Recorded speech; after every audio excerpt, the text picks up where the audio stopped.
So, hi everyone, welcome to today's program, our first program for the year, which is really exciting. My name is Leah Dasher. I use she, her pronouns, and I am the Education Outreach Specialist for DHPSNY. So, before we get started, I just have a couple of quick housekeeping notes to mention. One, if you have any sound or technical difficulties, anything of that sort, just let me know with a direct message in the chat box, and I'll do my best to help you out. And so the teach-in portion of this program is being recorded, as you can probably see on your screen. But our conversation that will follow the teach-in is not going to be recorded. And this recording is going to be available both on our YouTube, and I'll be sending out a link to all registrants within probably the next week or so, as well as any other resources that we want to share with folks. So I'm going to kick things off by sharing a little bit about the Documentary Heritage and Preservation Services for New York program. DHPSNY, as we like to call ourselves, is a collaboration between the New York State Archives and the New York State Library, with services provided by the Conservation Center for Art and Historic Artifacts. DHPSNY is a statewide program that provides free planning and education services to support the vast network of collecting institutions, such as archives, libraries, historical societies, museums, and all other organizations that safeguard and ensure access to New York's historical records and library research materials. DHPSNY services include archival needs assessments, preservation and condition surveys, strategic planning assistance, and an access to a variety of educational programs, such as this one today. If you'd like to learn more about any of our services, you can check out our website at dhpsny.org. And so now to sort of situate this program within the larger context of work being done at the state level, I am going to pass things over to John. Okay. Hi, everybody. I'm John Diefendorfer. I work at the State Archives in the Documentary Heritage Program. To give you a little bit of context for this, the State Archives and State Library operate, and State Museum operate in the Cultural Education Center, which is under the authority of the State Education Department. And the State Education Department, the governing body is the State Board of Regents. So in spring of 2021, the New York State Board of Regents offered policy and guidance regarding diversity, equity, and inclusion issues for schools, K-12 schools across New York State, recognizing that this also had some resonance and relevance for the cultural heritage community in New York. The DHP, DHPSNY, and the good folks at ARIA Strategies came together to offer programming to the cultural heritage community that paralleled some of the work encouraged by the State Board of Regents, which isn't to say that this work is necessarily endorsed by the Regents, but operates in parallel to the work they're doing and emphasizes a lot of the same issues for that they emphasize for schools, we emphasize for the cultural heritage community. So that's sort of the view from 30,000 feet. And I will pass it back to Leah to get us going.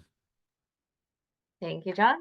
So yeah, because DHPSNY is sort of positioned as this resource and connector for cultural heritage organizations throughout the state, we've recognized that it's really important for our efforts to be more actively engaged in doing and fostering anti-racism work within this field. So for this reason, we've partnered with ARIA Strategies to get a sense of what type of work our constituents are already doing, and where folks like you around the state are interested in further developing their learning. So ARIA Strategies is a firm that provides mission-driven solutions for nonprofits based in Rochester, New York. And DHPSNY's been fortunate enough to be working with them for a few years now to produce anti-racism content for collecting institutions. So we're really so super grateful to have ARIA here today to be facilitating this program, as well as a couple of other folks. So with that, I'm going to pass things over to ARIA to set the space for us. Thanks again for joining us. Thanks, Leah. Thanks, John. It is such a delight to be with this group. And I always look forward to these programs. So thank you so much for the opportunity to continue supporting this work, and getting to work with all the really cool, smart, amazing, creative co-facilitators that I get to do this work with. So I'm excited to continue this conversation in 2024. Like John said, we do this in partnership with the New York State Archives, the New York State Library, and DHPSNY. And today we have a special guest from the New York State Museum. So I'm super excited for you all to hear more from him and our other co-facilitators. Our 2024 theme is Building an Inclusive 250th. And our guiding question for this year is, how do we make our collecting organizations interdisciplinary and representative of the realities of our many New York histories? We're really excited for commemorating the 250th. New York State wants us to make this a multi-year commemoration. And so we figured we would get the conversation started now so folks can really dig in to how they're going to approach the 250th and beyond at their organizations. These are our community norms. We developed these together in January of 2022, still going strong with these. If you have suggestions or needs around any of these norms, let me know. You can shoot me a message in the chat and we can make adjustments as we need to. But first, lead with love. Remember, this is a journey. Drop the mic, sometimes called step up, step back. Speak for yourself and your own stories. Manifest inclusion and respect, mutual positive regard. Use direct communication. Come to the space teachable. Open your mind. Really listen. Stay engaged even when that's difficult. Speak your truth. Experience discomfort. And expect and accept non-closure. Ask questions in the chat or message us directly. I'll also talk a little bit about our anonymous question catcher. Be responsible for what you hear. Use it to make decisions as you move forward. Use I statements, assume best intent, and most importantly, love each other into education. Our objective today is that by the end of this session, you'll be able to identify opportunities to elevate and center authentic Indigenous experience using your collections, at your site, or in any of the exhibits or programs that you do. Today, we're going to do some introductions. Like Leah said, we are recording the teach-in portion of this. This is a new format for us. In the past, we've done facilitated dialogues that were not recorded, and we did webinars that were recorded. And this year, we're doing a hybrid format with recorded teach-ins, and then we'll stop recording, and then we'll have our dialogue and our small group conversations. As always, we finish up with your questions and next steps and action items. And then for questions, I know Leah is going to put the link to the anonymous question catcher in our chat in case anybody, if you don't want to like ask it out loud or put it in the chat and have it tie back to your name or anything like that, you can ask questions anonymously in our question catcher. So today, like I said, we'll do a large and small group conversation after our teach-in. We'll build community with each other, share information, have a discussion and debrief, and we'll make some plans for the future. Today, we're going to hear from practitioners in the field about their experiences with authentic Indigenous experience. We're going to ask questions and get comfortable with discomfort. And like every single anti-racism program that you ever attend in your life and that you ever participate in, you can expect to feel uncomfortable, curious, frustrated, heard, confused, and surprised. And we invite you to step into that. I am going to go ahead and pass the mic to Scott Manning-Stevens to introduce himself. Then we'll have Devin introduce himself. And if Jamie is with us by then, we'll have Jamie introduce himself. So Scott, I'm going to pass the mic to you. Okay. Sego Skanagoa, that's a Mohawk greeting. My name is Scott Manning-Stevens. I am the Director of Native American and Indigenous Studies at Syracuse University. I'm also a citizen of the Akwesasne Mohawk Nation, though I grew up in Western New York near the Tuscarora Reserve when my grandparents moved there when I was a kid. But anyway, I'm delighted to be here, delighted to be in the heart of Haudenosaunee territory near the Onondaga Nation, and looking forward to this event. Thanks. Thanks. Devin, go ahead and introduce yourself.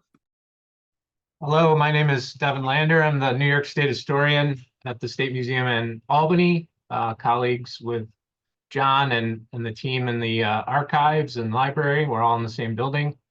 My background as a historian is not in Indigenous history, and so I am excited to continue conversations that I've had around this topic over the last few years.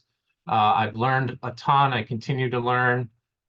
Sadly, I grew up in Western New York as well, in Seneca Lands, in what is now Steuben County, and I was part of what I would describe as a willful amnesia that was placed upon students in schools about Indigenous history, even growing up surrounded by it like I was. So this is an exciting opportunity, and I'm really interested in learning. Thank you. Thanks, Devin. I don't think Jamie is with us yet, so when he jumps on this meeting, we'll go ahead and have him introduce himself. But I'm going to stop sharing my screen, and I'm going to invite Devin to kick us off with this conversation. Devin is the New York State historian, and he really helped pull together the team that created the 250th commemoration field guide for New York State. So Devin, can you go ahead and give us an introduction to that field guide, and talk to us a little bit about, what the committee that created it is hoping folks will use it for, and then introduce us to that first theme, Indigenous history as New York history. Absolutely, thank you. Thanks, So the field guide came about for a variety of reasons. Number one, my office here, the Office of State History, was receiving a lot of interest in 250th planning, despite the fact that New York is kind of behind the rest of or at least the rest of the original 13 colonies. But also the Association of Public Historians of New York State, known as AASLH, was also their board was also hearing from their members, is there some sort of guidelines, some sort of themes that are out there that we should be thinking about as we're starting to think about planning for the 250th, which is a massive conceptual thing to be thinking about, in different parts of the state have different direct ties to the revolution or not. Around the same time, the American Association of State and Local History, AASLH, put out their field guide. And we took a look at that and said, well, that's a good idea. They have some very inclusive themes. Obviously, they represent kind of the whole nation, so that, they have to have themes that are broad enough to include, Western states and Southern states and, Alaska and Hawaii. So we looked at that as a good kind of outline, with the idea that we would tailor it specifically to New York's history. And so the AASLH group, their board, put together a committee, and I was part of that, and some staff here at the State Museum assisted. And then we had a group of outside readers look at our text as we were going through and conceptualizing these themes. And, it's all kind of comes out of the legislation that establishes a commission in New York State. So there, if you look at the guide, there's direct text taken out of this legislation and the legislative intent, which was really to talk about not only the revolution itself, but all of New York's history and how events, tied to the revolution before, during, and after the revolutionary era of 1776 to 1783. So it's a very broad piece of legislation, and it talks about the complexity of the American Revolution and the fact that the revolution itself did not obviously benefit everyone or even half the population. So, you know, and then how over time citizens and residents of the state and nation really had to continually struggle to reach those ideals. So without that in mind, we set about coming up with 6 themes, which we did, and again, very broad and inclusive, not only because of the topic, but because of the reality of the state. And you know, all parts of the state are not the same, and they have different histories. But very clearly and very quickly, it became obvious to all of us that the one unifying history that this every part of the state has is the fact that these were all indigenous lands, every part of it. And we immediately came to realize that you know, that should be our first theme. And the indigenous history is New York's history, and with the intent of engaging with that reality at the same time of engaging with the effects of the American Revolution, but colonization itself before the Revolution, and then the reality of the relationships between the nations and the state and the United States over the last 250 years, and how that continues to change and evolve.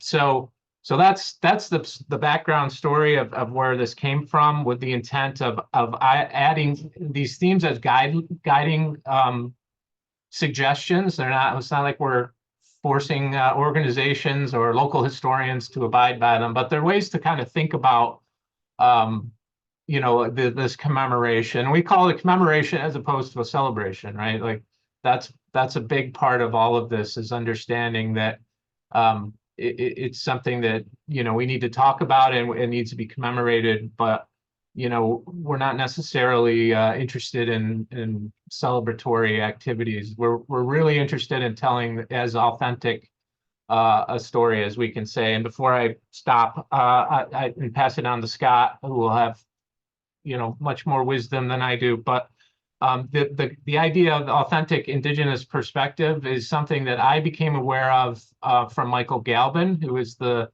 site manager at Ganondigan State Historic Site. We did a listening session out there in 2019 when we were kind of going around the state trying to figure out what this huge commemoration is going to look like and what we should be prioritizing. And this was even before the legislation came out. And Michael was somebody who, you know, introduced, at least to me, introduced this concept of ensuring that the authentic indigenous perspective is part of all the planning, is part of all the discussion around this commemoration. And as much as communities want to be and individuals want to be, of course. So that was something that, you know, I must give him credit for, but it's really a concept that I fully believe in. So thank you. Thanks for that, Devin. Scott, I'm going to go ahead and toss the mic to you, and I'm going to share my screen because Scott has some slides to share with us. Thank you.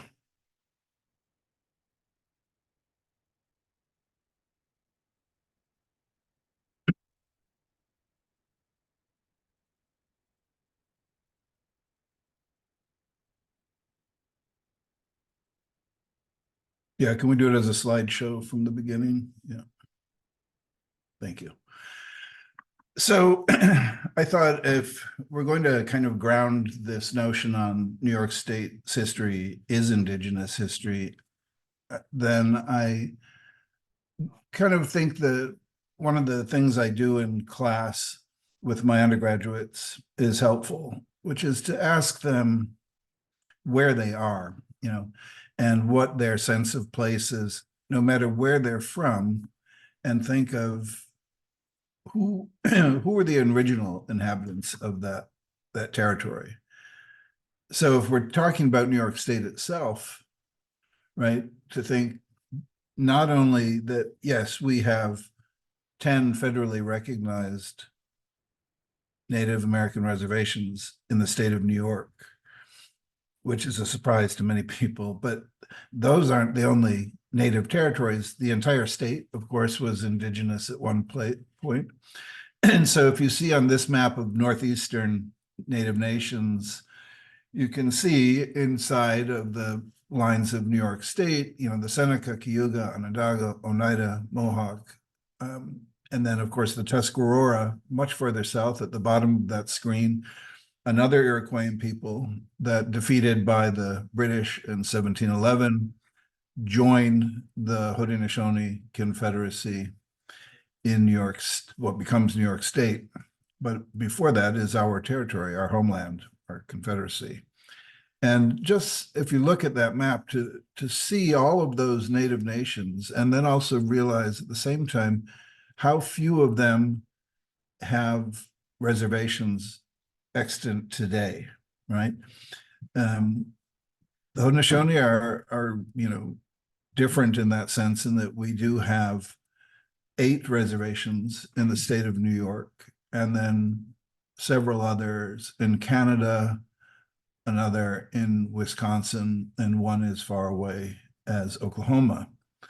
But I say that you should start with place, though. Start with where do you stand, literally. And it doesn't matter if you feel far from the reservation. At one point, there were no reservations, and that was someone's traditional territory.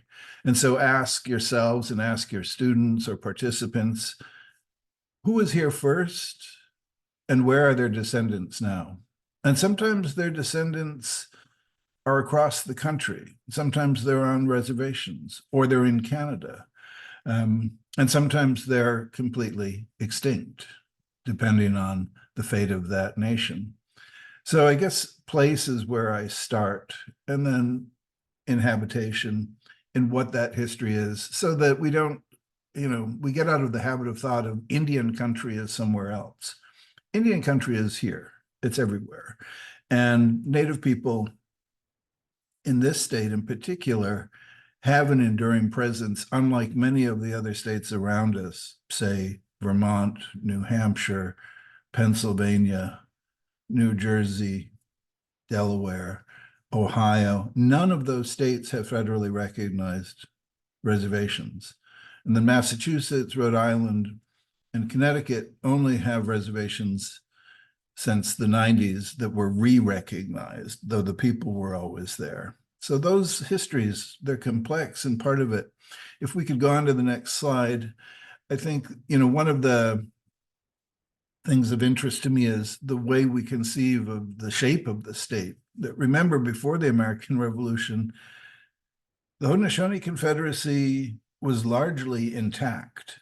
And we use the term Haudenosaunee because it means the people of the Longhouse, which is a geographic metaphor for the long stretch from east to west of the original 5 nations, later 6 nations. And we think of that metaphoric Longhouse as really holding the ideals of the Confederacy. Think of a multifamily dwelling and how each family must respect the other family's autonomy and independence, but you all, because you live in the same dwelling, must work together at a certain level. And that's very much the ideal that binds the people of the Longhouse, or the Haudenosaunee, together. Mohawk, my own people, traditionally known as the keepers of the Eastern Door, because we flanked right up to the Hudson River around Albany, and the Seneca, in the keepers of the Western Door in Western New York, or what's now Western New York, and the Onondaga right in the center, the keepers of the Central Fire, and that's where all the chiefs and clan mothers would meet for grand councils. So even the shape of the state, it's a curious shape when you look at especially the big square and rectangular states out west. It has a very peculiar shape, but it is the shape essentially of our Confederacy once it's conquered after the Revolution. And as Devin was saying, the Revolution is something our people look on as catastrophic. That's essentially when we lose our independence after the defeat of the British, who are our principal allies. The Oneida and some of the Tuscarora did fight on the side of the Americans, but did not benefit from it. let us say, in the long run. So there's that aspect of thinking of upstate and the shape of our Confederacy. If we could go to the next slide. Most of today's reservations, and all of them here, are the Haudenosaunee reservations that are extant. You can see there are 8 in upstate New York, and then in Canada, there are several more. Mohawk ones in Quebec and parts of Ontario. So this is my reservation, which is in both Canada and the United States. That international line goes right through us.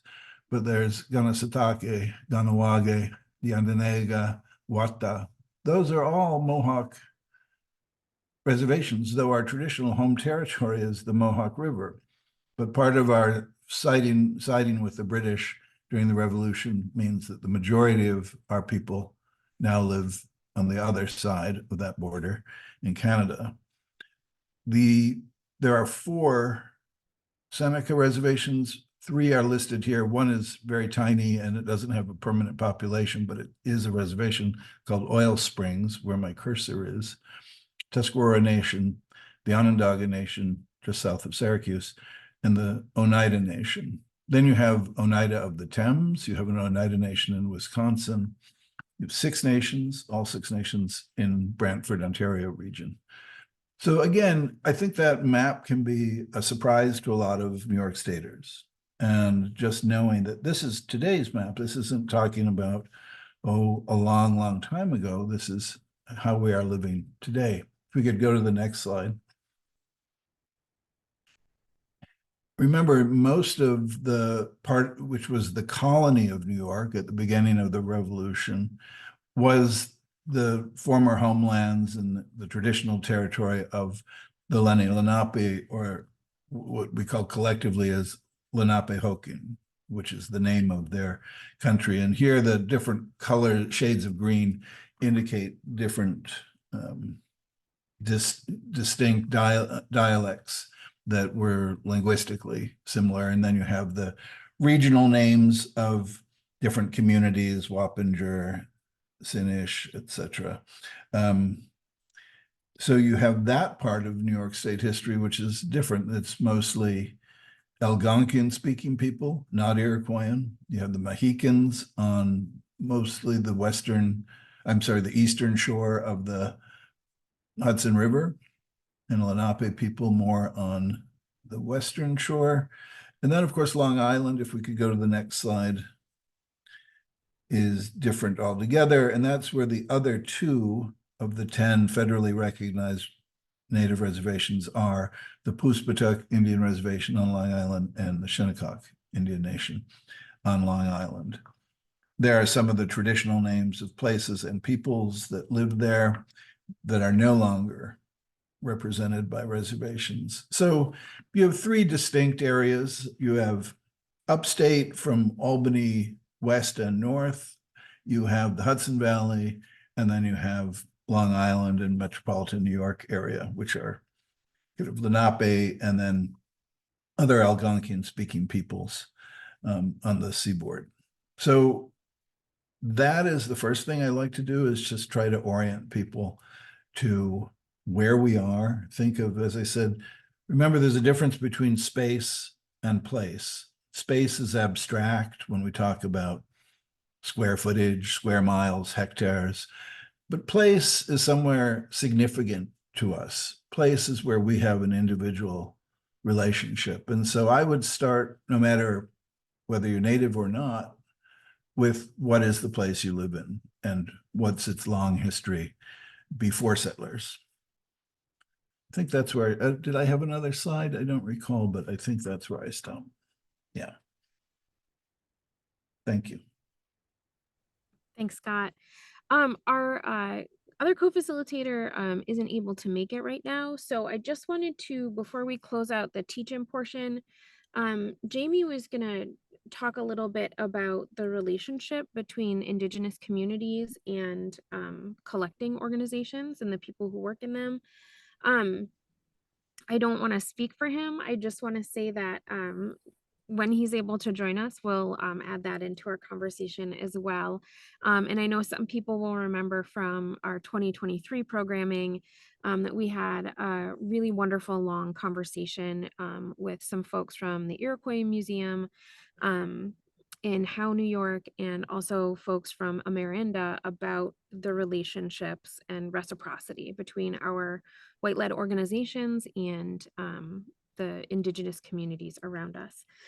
So thanks for that. We are working out the kinks for our teach-ins, but I'm really excited. We got to hear from Devin and Scott. And so I'm going to ask Leah if she can stop the recording, and then we are going to move into the first part of our conversation.